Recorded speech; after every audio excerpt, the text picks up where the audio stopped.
Welcome to YouTube channel guys. Last के जो video बनाए थे आई होप आप सब लोगों ने देखे होंगे। अब बात करते हैं आज मार्केट में क्या हुआ, क्या न्यूज़ थी, ग्लोबल सेटअप कैसा है और आगे हमें कैसे ट्रेड करना चाहिए। ओके, अब देखिए वीकेंड पे क्या हुआ। जो नॉन फार्म पेरोल डेटा था यूएस का, वो काफ़ी पॉजिटिव निकल के आया। ओके, सो उस वजह से क्या हुआ कि जो इंटरेस्ट रेट हाइक करने का जो चांसेस था वो कंपैरेटिवली लोगों को लगा कि अब वो थोड़ा डिले होगा, इन्फ्लेशन का खतरा थोड़ा रहेगा, लेकिन ग्रोथ कम आ रही है तो उसके करस्पॉन्डिंग इंटरेस्ट रेट इतना जल्दी हाइक नहीं होंगे। तो यूएस मार्केट हाई पे जाके क्लोज हुआ, हमारा मार्केट भी ऊपर खुला। ओके, अब हुआ क्या कि मार्केट एकदम कंसोलिडेशन के फेस में चल रहा था। उसके बाद mid of the market news आई कि पीएम मोदी एड्रेस करेंगे नेशन को 5 PM। तो शॉर्टर्स ने, जो थोड़े शॉर्टर्स थे, उन्होंने शॉर्ट पोजीशन कवर कर लिए। ऐसा कुछ निकल के आया नहीं मीटिंग में। ग्लोबल मार्केट्स में क्या कुछ ऐसी न्यूज़ है? कोई ऐसी न्यूज़ ग्लोबल मार्केट में भी नहीं लग रही है। बहुत ही नॉर्मल मार्केट लग रहा है, ग्लोबल का भी ऐसा कुछ नहीं है। ओके, इंडिया विक्स ठीक है, पीएम मोदी की न्यूज़ के बाद में ऊपर आया थोड़ा, बाकी आज 15 से भी नीचे चला गया था इंडिया विक्स। SGX निफ्टी अगर हम देखें तो अभी चल रहा है 15,782। ओके, अब आ जाते हैं हम एक बार के लिए। देखिए ग्लोबल सेटअप में ऐसा कुछ नहीं है जिसको डिस्कस किया जाए एक बार के लिए।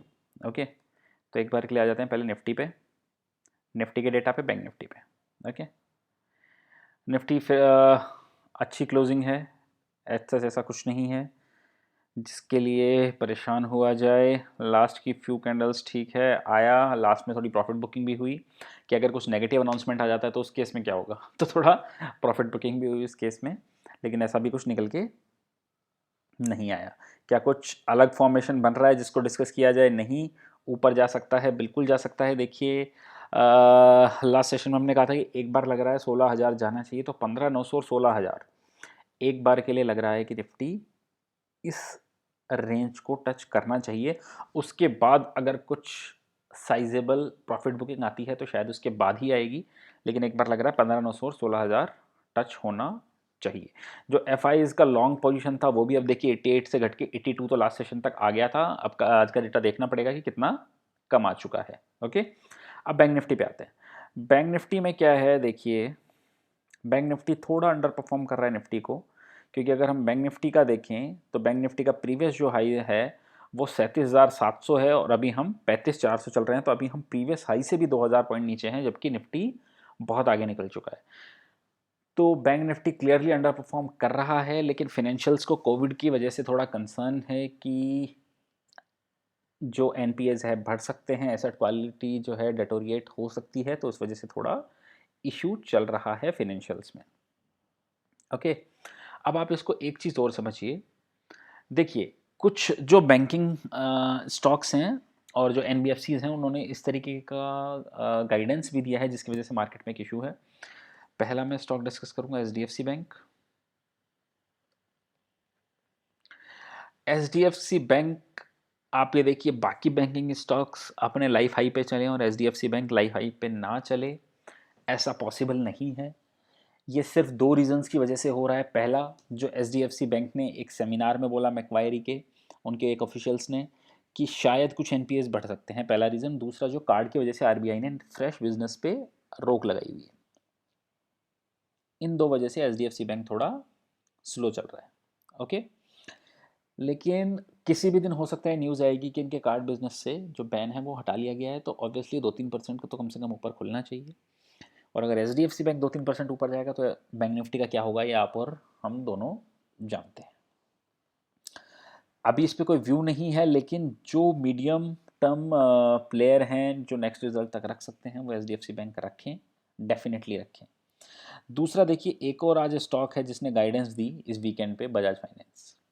स्टॉक बहुत अच्छा चल रहा था, सब कुछ बहुत ही शानदार था, लाइफ हाई की क्लोजिंग आ रही थी, लेकिन वीकेंड पे इनकी कॉन कॉल में इन्होंने गाइडेंस दी। इन्होंने कहा कि हो सकता है नेक्स्ट दो जो क्वार्टर हैं उसमें एनपीए सिग्निफिकेंटली इंक्रीज होते हुए देखें। साथ ही इन्होंने बताया कि जो इनका बिजनेस था, एस्टिमेट था, उससे भी काफ़ी कम ये बिजनेस कर पाए हैं। तो उस वजह से पूरे एनबीएफसी शेयर्स में एक बार के लिए एक पैनिक रिएक्शन आया और गिरावट आई।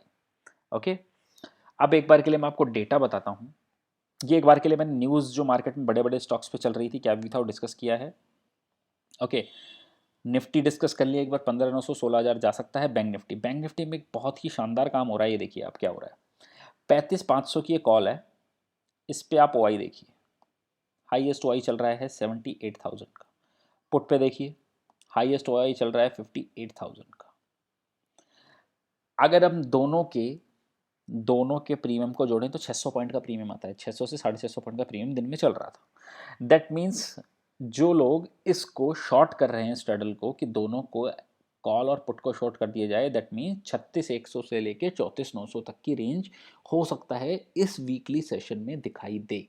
ओके, लेकिन लेकिन अगर ये बैंक निफ्टी एक बार के लिए 35,600 को निकालता है और सस्टेन करना स्टार्ट करता है, तो ये जो शॉर्टर्स हैं इन पे एक पैनिक क्रिएट होगा और ये कवर करने दौड़ेंगे। तो हो सकता है एक बार के लिए 36,000 बैंक निफ्टी टच कर दे। उस सिनेरियो में एक बार के लिए 35,600 से ऊपर निकलना और सस्टेन करना ज़रूरी होगा। तो बैंक निफ्टी में हो सकता है फायरवर्क्स दिखें, लेकिन कंडीशन बता दी है, उसके ऊपर ही अपने को बाय इनिशिएट करना है। अब देखिए डेटा क्या निकल के आया है, मैं डेटा भी डिस्कस करता हूँ एक बार।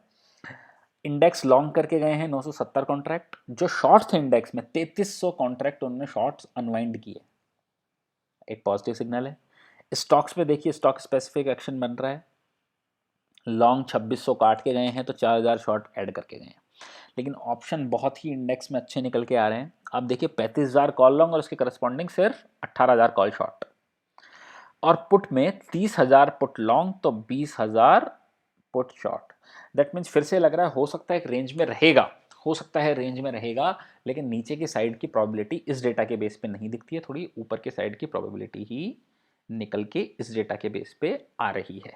ओके, तो इस डेटा पे आप लोगों को ध्यान देना है, सब पॉजिटिव। अब कौन से स्टॉक पे ध्यान देना है, देखिए अडानी पोर्ट आपको बताया था 2-3 सेशन पहले, ये स्टॉक ऐसा ही है, थोड़ा रुकना पड़ता है। कहाँ पहुँच गया है आप सब लोग देख रहे हैं, आज लाइफ हाई जाके आया है। बहुत से स्टॉक है उन पर डिस्कस नहीं करते हैं, फ्रेश जिन स्टॉक्स में निकल के आ रहा है उस पर आ जाते हैं। एक स्टॉक पे आपको ध्यान देना, पीएफसी। देखिए जो पिछला इसका गैप डाउन था, ओके, उस रेंज को आज इसने काटा है, एक राउंडिंग बॉटम बनाने की कोशिश की है और सक्सेसफुली आज इसने जो इसका रेजिस्टेंस था 124 से 25 का, उसके ऊपर की क्लोजिंग दी है।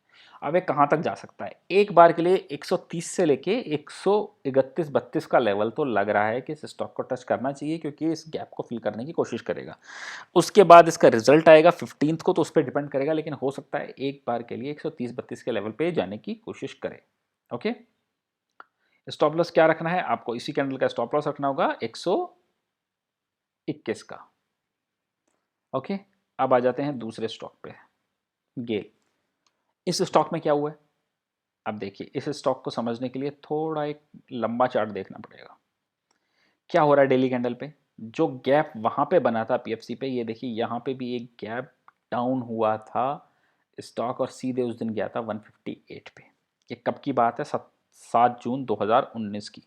मतलब मोटा मोटा कितना हो गया, ऑलमोस्ट 2 साल के बाद ये इस लेवल को क्रॉस करने की कोशिश कर रहा है। लास्ट टाइम इसने पहले भी कोशिश की, 166 का लेवल टच किया मई में, लेकिन सेलिंग आ गई 150 वो 145 तक चला गया।